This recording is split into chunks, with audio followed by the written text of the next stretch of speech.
ಇವತ್ತು ಈ ಕಾರ್ಯಕ್ರಮದ ಮುಖ್ಯ ರೂವಾರಿಗಳು ಉದ್ಘಾಟನೆ ಮಾಡಿದಂಥ ನಮ್ಮೆಲ್ಲರ ಪ್ರೀತಿ ಅಣ್ಣನಾದಂಥ ಆಂಜನೇಯ ಸಾಹೇಬರಿಗೆ ಮೊದಲನೇದಾಗಿ ಅಭಿನಂದನೆ ಸಲ್ಲಿಸ್ತಿದ್ದೇನೆ.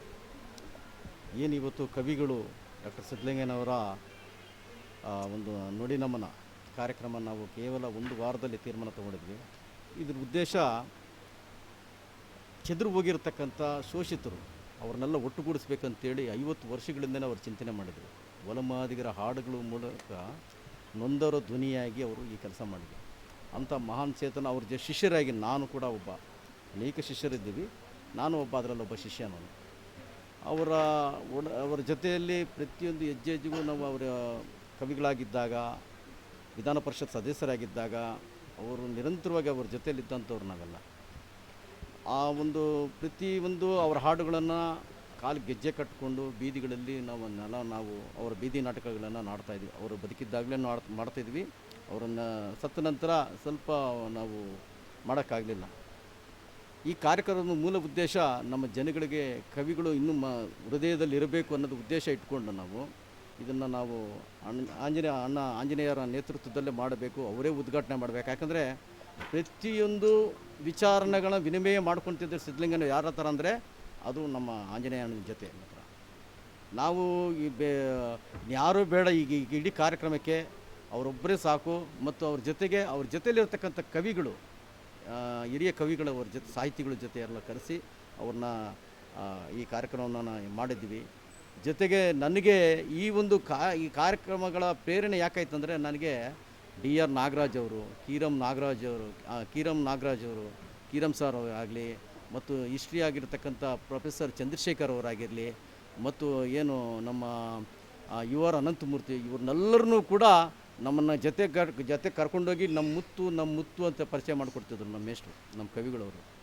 ಅವ್ರನ್ನ ಜೊತೆ ನನ್ನನ್ನು ಒಬ್ಬ ಮನೇಲಿ ಒಬ್ಬ ಶಿಷ್ಯನಾಗಿ ಎಲ್ಲರೂ ನನ್ನ ಶಿಷ್ಯ ನನಗೇನಾದರೂ ಬೈಯೋದು, ಯಾವ ರೀತಿ ಬೈಯೋದಂದರೆ, ಯಾವುದಾದ್ರೂ ಒಂದು ಕೆಲಸ ಮಾಡಿದ್ರೆ ನಮ್ಮ ಮುತ್ತು ಭಾಳ ಚೆನ್ನಾಗಿ ಕೆಲಸ ಮಾಡ್ತಾರಲ್ಲ, ತುಂಬ ಒಳ್ಳೆ ಕೆಲಸ ಮಾಡ್ತಾರೆ ಅಂತ ಹೇಳೋರು. ನಾನೇನು ಕೆಲಸ ಮಾಡಲಿಲ್ಲ ಅಂದರೆ ರೇಗಿಸೋದ್ರಲ್ಲೂ ಕೂಡ ವೆರೈಟಿ ಆಗಿರ್ತದೆ. ನಾನು ತೋರಿಸ್ಕೊಟ್ಟಿದ್ದೆ, ನಮ್ಗೆ ಆ ಕವಿಗಳು ಭಾಳ ಅದ್ಭುತವಾಗಿ ಹೇಳೋರು. ಅಂಥ ಒಬ್ಬ ಕವಿಗೆ ಈ ರಾಷ್ಟ್ರ ಮತ್ತು ರಾಜ್ಯ ಗೌರವಿಸಬೇಕಾಗಿದೆ. ಹೋರಾಟಗಾರರಾಗಿರ್ತಕ್ಕಂಥ ಪ್ರೊಫೆಸರ್ B ಕೃಷ್ಣಪ್ಪನವರು ಅವರಿಗೆ ಈ ರಾಜ್ಯದ ಕರ್ನಾಟಕ ಪ್ರಶಸ್ತಿ ಕೊಡಬೇಕು. ಮತ್ತು ಈ ನೊಂದವರ ಧ್ವನಿಯಾಗಿರ್ತಕ್ಕಂಥ ಇಡೀ ದೇಶವನ್ನೇ ಬಡವರಿಗೆ ಹೊಸ ಸಂಚಲನ, ಕ್ರಾಂತಿಯನ್ನು ಹುಟ್ಟಿಸಿದಂಥ ಮಹಾನ್ ಚೇತನ ಡಾಕ್ಟರ್ ಸಿದ್ಧಲಿಂಗನವರು. ಇವರಿಗೆ ಭಾರತ ರತ್ನ ಕೊಡಬೇಕು. ಅದನ್ನು ಕೊಟ್ಟಿಲ್ಲ ಅಂದರೆ ಅವರಿಗೆ ಇದನ್ನು ಸರ್ಕಾರಕ್ಕೆ, ಕೇಂದ್ರ ಸರ್ಕಾರಕ್ಕೆ ಅದು ನಷ್ಟ ಉಂಟಾಗುತ್ತದೆ. ಯಾಕಂದರೆ ಅದನ್ನು ಅವರು ಎಂಥ ದೊಡ್ಡ ವ್ಯಕ್ತಿ ಅನ್ನೋದನ್ನು ಅಮಿತ್ ಶಾ ಅವರೇ ಅವ್ರ ಮನೆಗೆ ಹೋಗಿದ್ದಾರೆ. ಇವತ್ತು ಅಮಿತ್ ಶಾ ಅವರವರು ಈ ಸಂದರ್ಭದಲ್ಲಿ ನೆನೆಸ್ಕೋಬೇಕು. ಅವರ ಮರಣೋತ್ತರ ಪ್ರಶಸ್ತಿಯಾಗಿ ಅವರಿಗೆ ಭಾರತ ರತ್ನ ಪ್ರಶಸ್ತಿ ಕೊಡಬೇಕು.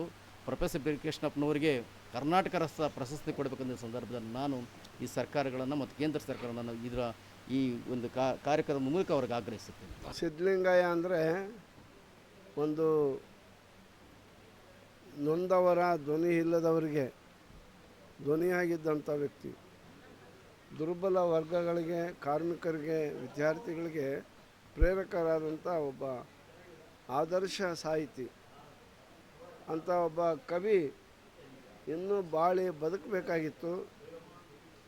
ಆ ಕರೋನಾ ಅಂತ ಒಂದು ಮರಣಾಂತಿಕ ಕಾಯಿಲೆ ಬಂದಂಥ ಸಂದರ್ಭದಲ್ಲಿ ಅವರು ನಮ್ಮನ್ನು ಅಗಲಿದರು. ಆದರೆ ಅವರ ನೆನಪು ಸದಾ ಅಚ್ಚಳಿಯದೆ ಉಳಿಬೇಕು.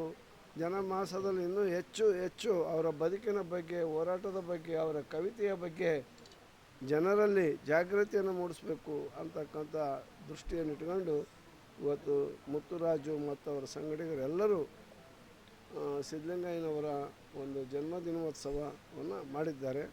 ಅದಕ್ಕಾಗಿ ನಾನು ಅವ್ರನ್ನ ಅಭಿನಂದಿಸ್ತೇನೆ. ಭಾಳ ಸಂತೋಷದಿಂದ ಇವತ್ತು ಈ ಕಾರ್ಯಕ್ರಮವನ್ನು ನಾನು ಉದ್ಘಾಟನೆ ಮಾಡಿದ್ದೇನೆ.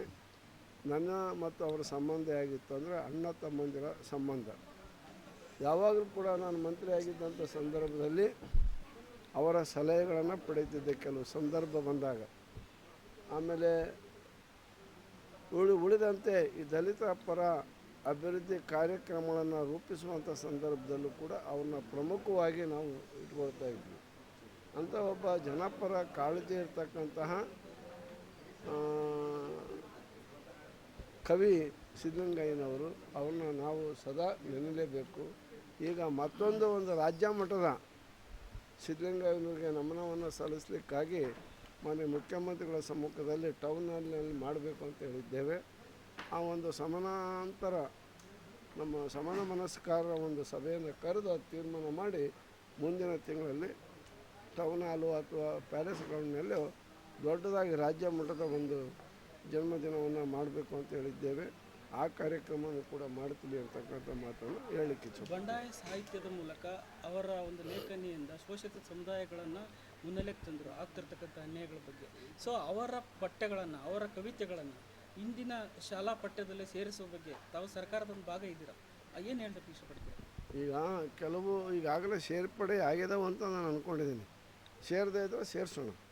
ಈಗ ಅವರ ಪ್ರತಿಷ್ಠಾನಕ್ಕೆ ಸರ್ಕಾರ ಜಮೀನನ್ನು ಕೊಡಬೇಕು.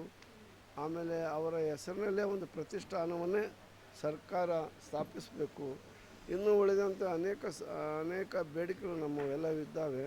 ಅವುಗಳನ್ನೆಲ್ಲವನ್ನು ಕೂಡ ಮಾನ್ಯ ಮುಖ್ಯಮಂತ್ರಿಗಳು ಗಮನಕ್ಕೆ ತಂದು ಸಿದ್ಧಲಿಂಗಯ್ಯನವರ ಹೆಸರನ್ನು ಸ್ಥಿರಸ್ಥಾಯಿಯಾಗಿ ಉಳಿಸುವಂಥ ಕೆಲಸವನ್ನು ನಾವೆಲ್ಲ ಮಾಡ್ತೀವಿ.